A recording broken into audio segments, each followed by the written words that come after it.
एक विवाहित महिला की जादुई पहाड़ वाली गुफा। दोस्तों, कहानी पढ़ने से पहले आप एक बात जान लीजिए कि मैंने कहानी को बड़े विस्तार से बताया हूँ। आप इत्मीनान से आराम से मेरी भावना और कहानी को महसूस करेंगे तो मेरा वादा है कि आपका जादुई मशीन में कुछ खास होगा। हिंदी में कमजोर हूँ तो थोड़ा समझ लेना कि क्या कहना चाहता हूँ। जैसा आपने पिछली कहानी दिल्ली से मुजफ्फरनगर के सफर में पढ़ा कि मैं ट्रेन पकड़ने निकल चुका था। स्टेशन पर गया, ट्रेन आई, मैं जर्नल डब्बे में सवार होकर मुजफ्फरनगर पहुंच गया। मौसम का मिजाज बताऊं तो एकदम घना कोहरा, हड्डियां कपाने वाली ठंड और शीत लहर। पहाड़ वाली गुफा खोदने वाली जादुई मशीन तो सिकुड़कर छोटा हो चुका था। स्टेशन के बाहर अलाव लकड़ियां जल रही थी। उनके सहारे मैंने कुछ सर्दी से राहत पाई और वही गर्म चाय का सेवन कर घर जाने का निर्णय लिया। जैसे मैंने कदम बढ़ाए तो एक स्त्री के दर्शन हुए। उसका लंबा महरून गर्म कोट पहने, बड़े जूते, गोल टोप और टोपे से निकले लंबे रेशमी बाल जो कि उसके कोट पर बिखरे थे। चेहरे पर काला मास्क और टोपे के बीच दो बड़ी आंखें जिनको खूबसूरत बनाने के लिए काजल और आई शेडो का बेहद बारीक प्रयोग करा गया था। कोट पौन आस्तीन का था। अंगुलियों में अंगूठी और अंगूठे में अंगूठी, कलाई में एक बारीक मोती का ब्रेसलेट, दूसरे हाथ में एक सलीके से बंधी घड़ी। लंबे व खूबसूरत नाखून। उसके हाथों का रंग से पता लग रहा था कि अगर ये मास्क ना लगाती तो शायद कोई अब तक इसे सफर में पटा चुका होता। उसके चेहरे पर असमंजस की स्थिति दिखाई दे रही थी। मैं उसके सौंदर्य से अपनी आंखों को सेंक कर आगे चल पड़ा। यह हॉट मैरिड गर्ल कहानी इसी लड़की की है। भूख बहुत जोरों पर थी। घर पर कुछ मिलने की उम्मीद नहीं थी तो सोचा कि चाय की दुकान से कुछ खाकर घर जाऊं। रात के 12 बज चुके थे। ठंड बहुत थी। दुकान से पकौड़े और बिस्कुट चाय के साथ खाकर मैंने पेट भरा। जैसे ही मैं बाहर आया तो देखा कि वही स्त्री विपरीत दिशा से पुनः स्टेशन की ओर जा रही थी। उसके पास दो असामान्य बैग थे जो साधारण से अलग थे। मैंने अपने कदम बढ़ाए और उससे आगे निकल गया। फिर तेजी से थोड़ा और आगे निकल गया, फिर वापस मुड़कर आया। मैं दूर से ही आंखों में आंखें डालकर आ रहा था। जब हम दोनों चंद कदम की दूरी पर आए तो पूछा, आप कहीं जाने का रास्ता खोज रही हैं क्या? सामने से उत्तर आया, नहीं, मैं ठहरने की जगह देख रही हूँ। मैंने कहा, आपको सामने से दाएं जाकर आराम घर व गेस्ट हाउस मिलेंगे। वह बोली, अच्छा शुक्रिया। मैं मन ही मन खुश हो रहा था बात करके। अब मैं अपने घर की तरफ मुड़ गया और वह आराम घर की ओर। मैं घर पहुंचा ही था कि याद आया कि अबे यार, मैं अपना हैंड बैग तो दुकान पर भूल आया हूँ। तभी मैं वापस स्टेशन गया। घर आने जाने में मुझको तकरीबन 1 घंटा लगा। दुकान से जाकर अपना बैग लिया। दुकान वाले को शुक्रिया अदा कर मैं वापस घर की ओर मुड़ा। वक्त की नजाकत देखिए जनाब। जैसे ही मैं घर की ओर चला, वह स्त्री पुनः मेरे आंखों के सामने अपने सामान के साथ दिखी। मैंने सोचा कि इसे कमरा नहीं मिला क्या? मैंने पहल की और पूछा, मैडम क्या बात है, आपको रूम नहीं मिला क्या? वह बोली, नहीं ऐसा नहीं, कुछ गेस्ट हाउस में तो माहौल सही नहीं लगा और होटल बहुत महंगे हैं, तो मैं रेलवे वेटिंग हॉल में ही रह लूंगी। मैंने पूछा, जाना कहाँ है आपको? वह बोली, हस्तिनापुर। मैंने कहा, ओफो, इस समय कोई साधन नहीं है और आप जो सोच रही हैं कि स्टेशन सही है रात गुजारने के लिए, ऐसा नहीं है, यह और ज्यादा खतरनाक है।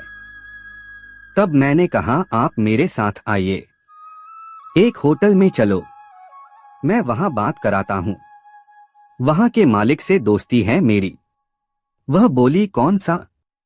मैंने नाम बताया। वह बोली, मैं हो आई हूँ, रेट ज्यादा बताए हैं। मैंने कहा, आओ तो, मैं चल रहा हूँ साथ में। दोस्तों, मैं उसके साथ बतलाते हुए होटल में गया। काउंटर पर एक व्यक्ति मिला। मैंने अपना परिचय दिया। बोला, मैं आपके मालिक अंकुर का दोस्त हूँ। वह नहीं माना। फिर फोन पे बात करा के यकीन दिलाकर मैं आधे से भी कम रेट पर उसे कमरा दिलाकर गुड नाइट बोलकर घर आकर सो गया। दोस्तों, अभी तक कोई रगड़ाई नहीं आया कहानी में, पर अब आपका सब्र पूरा होने को है। अगर मैं यह भूमिका ना बनाता तो कहानी मनगढ़ंत लगती। अगले दिन सुबह 6 बजे मेरे फोन पे एक कॉल आई अजनबी नंबर से।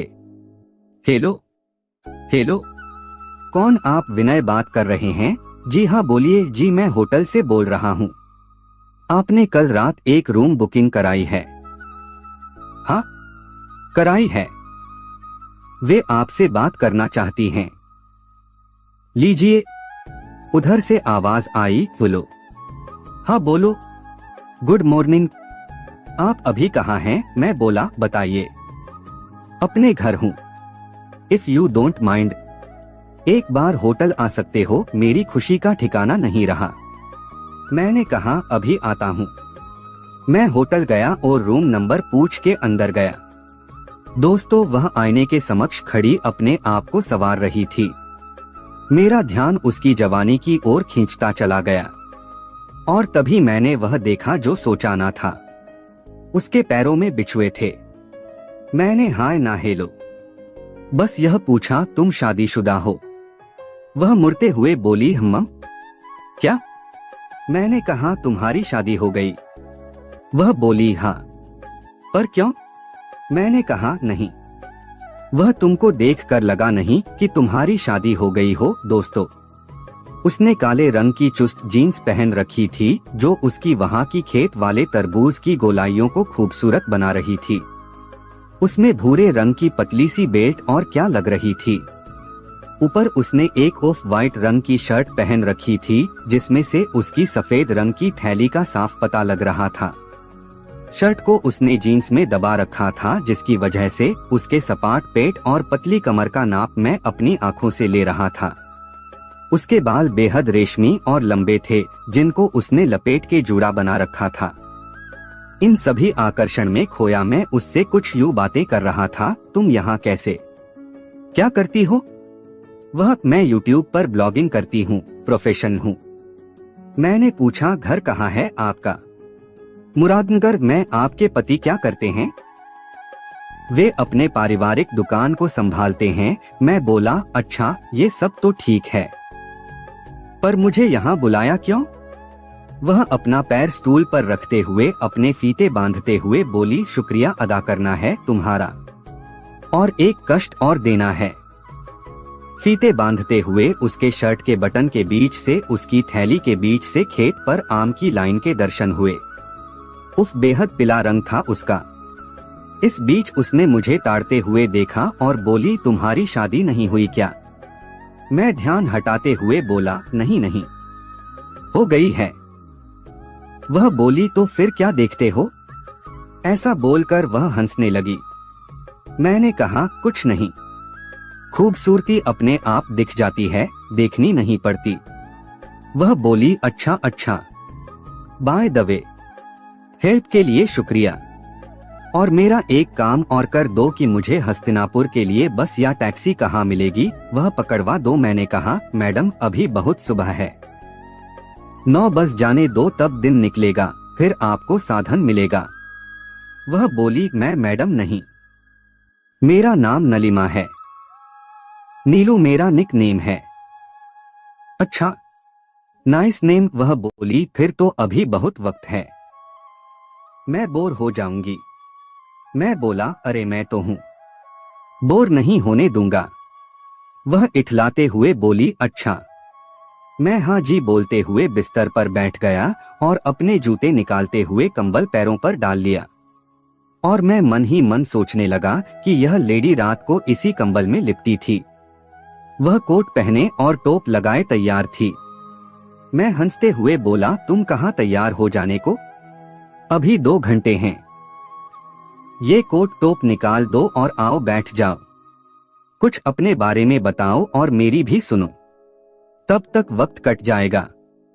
यह शहर मुझे अनजान लगा था पर अब नहीं। ऐसा बोलते हुए वह कोट और टोपा निकाल के बिस्तर पर बैठ गई। मैं बोला, नीलू जी अपने पैरों को कंबल में रख लो, ठंड बहुत है हमारे शहर में। वह अपने पैरों को कंबल में डालते हुए बोली, अगर आपकी वाइफ को पता लग गया कि ऐसे तुम एक अनजान लेडी के साथ बैठे हो तो क्या होगा? मैं बोला, अनजान लेडी नहीं, अनजान रगड़ाई वाली लेडी। अच्छा जी बोलती हुई वह कंफर्ट होते हुए बैठी। अब मेरा और उसका कंधा आपस में छूने लगा था। मैं बोला, मैं तो रात में तुमसे बात करने के लिए ही वापस मुड़ा था, नहीं तो मैं घर जाने वाला था। वह बोली, ऐसा क्या देखा मुझमें कि वापस मुड़कर आना पड़ा? मैं बोला, नहीं ऐसा नहीं, बस अपने आप अंदर से लगा कि तुम अकेली हो और इस जगह में अनजान भी, तो सोचा कि पूछ लूं कोई मदद चाहिए क्या? मैं तो तुमको कुंवारी समझ रहा था, फिगर और कपड़ों से लगता नहीं कि तुम्हारी शादी हो गई है। वह बोली, शादी नहीं हुई होती तो क्या? तो कुछ नहीं, वह बोली, शादी से कुछ नहीं, बस दिल जवान होना चाहिए। मैं बोला, दिल का क्या? जहां तुम जैसे सुंदर लड़की देखी, अपने आप जवानी दोगुनी हो जाती है। वह बोली, अच्छा ऐसा कितनी जवानी है? घरवाली बूढ़ी हो गई है क्या? मैं बोला, घरवाली तो जवान है पर मेरे से ज्यादा नहीं। तभी वह अपनी कोहनी मेरे कंधे पे रख के बोली, जवानी को शांत रखा करो, नहीं तो ये जवानी भटक जाएगी। मैंने अपना कंधा झटक के उसकी कोहनी को हटाया और अपने दोनों हाथ उसके कंधों पर रखे। अब उसकी आंखों के सामने मेरी आंखें थी। मैं बोला, जवानी कैसे शांत करूं जब आग तुमने लगा रखी है? ऐसा बोलते हुए मैं उसे किस करने की इच्छा से उसके ऊपर झुका, पर वह हंसती हुई पीछे को हट गई और बोली, इतना भी अनजान नहीं है ये शहर। मैंने कहा, आओ तो एक बार हम मिलकर रिश्ता बना लेते हैं। ऐसा बोलते हुए मैंने एक हाथ से उसके सर को थाम के उसके लबों पे अपने लबों को छुआ दिया। उसके होठों में से मोहक गंध आ रही थी जो उसकी लिपस्टिक की थी। उसका नाम मात्र का अवरोध मुझे उसकी ओर धकेल रहा था। उसके बालों में हाथ डालने से उसकी मोरनी सी पतली गर्दन का एहसास हुआ। अब हम दोनों अपने अपने जमीन एक दूसरे को समर्पित कर चले थे। जो हथेलियां ठंडी थी वे अब उत्तेजना के वशीभूत होकर गर्म होती जा रही थी। हॉट मैरिड गर्ल रगड़ाई के लिए तैयार होती दिख रही थी। हमारे पंखुड़ियों से पंखुड़ियां मिलने के बाद मैंने कहा, नीलू अब साथ देना पड़ेगा, ऐसे काम नहीं चलेगा। इतना बोलते ही वह मौज से भरकर मेरी ओर आई, मुझे बिस्तर पर धकेलकर मेरे ऊपर बैठ गई। उसकी पास वाली पहाड़ और मेरे पहाड़ खोदने वाली मशीन के बीच बस मेरी पर्दा और उसकी झोली का फासला था। मेरे हाथ उसकी नर्म खेत वाले तरबूज पर चल रहे थे और उसकी मादक कमर पर मेरी अंगुलियां अब फिसलने लगी थी। जब तक उसकी इच्छा पूरी ना हुई वह मेरे पंखुड़ियों को किस करती रही। उसकी धड़कन और उस जमीन की गर्मी को मैं अब महसूस करने लगा था। वह उठकर बैठी और मेरी जैकेट की चैन खोलने लगी। मैं झट से सारे पर्दा और झोली निकालकर और पैर लटकाकर बैठ गया। बोला, माय डियर, तुम अपने पास वाले पहाड़ की पर्दे मत हटाओ, मैं अपने आप हटा लूंगा। मेरे सामने पहाड़ लाओ। वह मेरे सामने खड़ी हुई। मैंने पहले उसकी शर्ट के बटन खोले और उसकी जीन्स को निकालना शुरू करा। बेहद सुंदर रंग उसके जमीन का, ऊपर से काले रंग की उसके पास झोली और सफेद डिजाइनर थैली। मैंने दोनों हाथों से उसको अपनी ओर खींचा और उस जमीन की सेंटर को छूना आरंभ कर दिया। वह अब लंबी सांसों के साथ मेरे कंधे पर अपने नाखूनों से दबाव बना रही थी। मैं जमीन की सेंटर से होता हुआ उसकी झोली की इलास्टिक तक गया और उसके जमीन की मादक खुशबू का सेवन करने लगा। जैसे मैं उसकी जमीन की पहाड़ वाली गुफा की गंध लेने को चला, उसने मुझे अपने आप से दूर धकेला और लंबी सांसों को रोककर बोली, क्या यार, रुक तो जाओ, सांस फूल गई है। अब मैंने उसे बिस्तर पर बैठाया और उसकी उल्टी जमीन से अपनी जमीन लगाकर बैठ गया। पोजीशन समझिए। अब मैंने उसकी गर्दन को छूना शुरू किया। मैं धीरे धीरे अपने हाथों को आगे ले जाकर उसके खेत वाले आम का नाप लेने लगा, जिसके वशीभूत होकर वह अंगड़ाई लेने लगी। उसकी खेत वाले आम बहुत बड़ी तो नहीं थी, पर मेरे हाथों में समा नहीं रही थी। मैंने अपने पंखुड़ियों से उसकी थैली के हुक को खोला। मैंने उसकी थैली को उसके जमीन से निकाल फेंका, जिसके परिणाम स्वरूप मुझे उसकी प्राकृतिक अवस्था वाले आम के दर्शन हुए, एकदम गोल, और उन पर नुकीली घुंडियों ने खूबसूरती में 4 चांद लगा दिए थे। अब उसने मुझे लेट जाने की बात कही। मैं अपनी ऊपर वाली झोली निकालकर लेट गया। हम दोनों बस एक एक झोली में आ गए थे। उसका हर एक किस मेरे जादुई लोहे की मशीन में सनसनी पैदा कर रहा था। उसकी यह कला उसके अनुभवी होने का प्रदर्शन कर रही थी। अब वह अपने दांतों से मेरे आम के घुड़ियों पे काटने लगी और मैं दर्द से तड़पने लगा, क्योंकि यह अनुभव मैं पहली बार महसूस कर रहा था। मेरा लोहे की मशीन अब जादू से भर गया था। मैं लगातार उसकी मखमली उल्टी जमीन और कड़क खेत के आम का मुआयना करने लगा। मेरी सहन शक्ति अब जवाब देने लगी। उसके नर्म खेत वाले तरबूज ऊपर उठ गए थे। मैं अपने हाथों से उसके खेत वाले तरबूजों का मानो आटा सा गूंथ रहा था और उसके तरबूजों का रस पी रहा था। फिर उसको सीधा कर मैंने उसके जमीन के आमों को चूसना आरंभ कर दिया। उसके दोनों ऊपर वाले केले के पेड़ को ऊपर कर मैंने उसकी बगलों को चूमा, जहां छोटे छोटे घास थे और कमाल की गंध दे रहे थे। अब मैंने उसकी झोली उतारने का मन बनाया। दोनों हाथों से मैंने उसकी झोली सरकाई। उसने हाथों से अपनी जादुई पहाड़ वाली गुफा को छुपाने की नाकामयाब कोशिश करी। उसकी पहाड़ी गुफा की घास लगभग 2 दिन पहले की काटी गई थी। पहाड़ की गुफा हल्के भूरे रंग की थी। उसकी गुफा में क्या मलाई रखी गई थी, आय हाय! उसकी गुफा की लाइन में से रस की चमक आ रही थी, जो उस गुफा की रगड़ाई की पोल खोल रही थी। मैंने सबसे पहले उसकी पहाड़ वाली गुफा का आंखों से निरीक्षण किया। वह अब मस्ती से भरपूर हो चुकी थी, मुझको पहाड़ वाली गुफा को देखने को मजबूर कर रही थी। मैंने उसकी पहाड़ वाली गुफा में रखी रबड़ी मलाई को खाना आरंभ करा। कभी आहिस्ता आहिस्ता तो कभी जंगली बनकर मैं उसकी रबड़ी मलाई खाने लगा। अब मैं उसकी केले के 2 टहनियों को उठाकर उस खेत की तरबूज के छेद से लगातार चाट रहा था। तरबूज काफी मीठा था। जीभ को नुकीला बनाकर मैं उसकी तरबूज के अंदर दाखिल होने की कोशिश कर रहा था। उसकी खेत वाले तरबूज से मुझे पता नहीं क्यों मीठे की जगह खट्टे और नमकीन स्वाद मिल रहा था, जो मुझे लगातार मस्ती में डुबोता जा रहा था। अब उसे मैंने सीधा खड़ा करा और मैं जमीन पे आ लेटा। मैं अब उसके प्राकृतिक अवस्था वाले जमीन का मुआयना कर रहा था। फिर उसको देखा। सुंदर, बेहद सुंदर चेहरा, पतली गर्दन, उस पर बिखरे रेशमी बाल और उसके खेत में लगे गोल गोल आम और चपटा जमीन, गहरी घुड़िया, ऊपर उठी पहाड़ वाली गुफा। उसके तरबूज एक विशेष बनावट के थे, ना मोटे ना पतले, मानो किसी कुशल कारीगर ने संगमरमर से तराशा हो। उस तरबूज को वह अब झुककर मेरे तरबूज वाले झोले को निकालकर मेरे जादुई पहाड़ी मशीन को अपने नर्म हाथों से छूने लगी। मैंने अभी कुछ दिन पहले साफ सफाई की थी, सभी घासों को साफ करा था। अब वह धीरे धीरे बिना कहे पहाड़ खोदने वाली मशीन के पास गई। मेरा जादुई मशीन बार बार गर्म हो जाती थी। मेरे जादुई मशीन से निकले गर्म पानी और उसके पंखुड़ियों की ठंडी पानी के मिश्रण से उसका पंखुड़ियां भर चुका था। अब 10 मिनट खेलने बाद शांत हो गए दोनों। हम दोनों फिर सो गए। वह अब उठी और फ्रेश होकर आई, आकर कपड़े पहनने लगी। मैं भी उठकर तैयार हुआ। मैंने पूछा, क्यों नीलू जी, कैसा लगा? वह बोली, हटो यार, थका दिया एकदम। अब मुझे कुछ खिलाओ और मेरे जाने का प्रबंध करो। मैंने समय देखा, 10 बजने वाले थे। वह मुझे गले लगाकर बोली, इतना आनंद देने के लिए शुक्रिया। मैंने कहा, अरे यार कोई नहीं, मजा तो मुझे भी आया।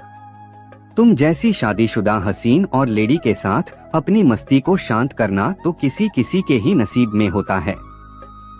बाद में मैंने उसे बेहतरीन खाना खिलाया और एक टैक्सी भी बुक करा कर दी अपने पैसों से। हालांकि उसने बोला कि मैं कोई पेशेवर थोड़ी हूँ, पर मैंने अपनी इच्छा से टैक्सी का भुगतान किया था। तब मैंने उसे विदा किया। अभी भी उससे वार्तालाप होती रहती है।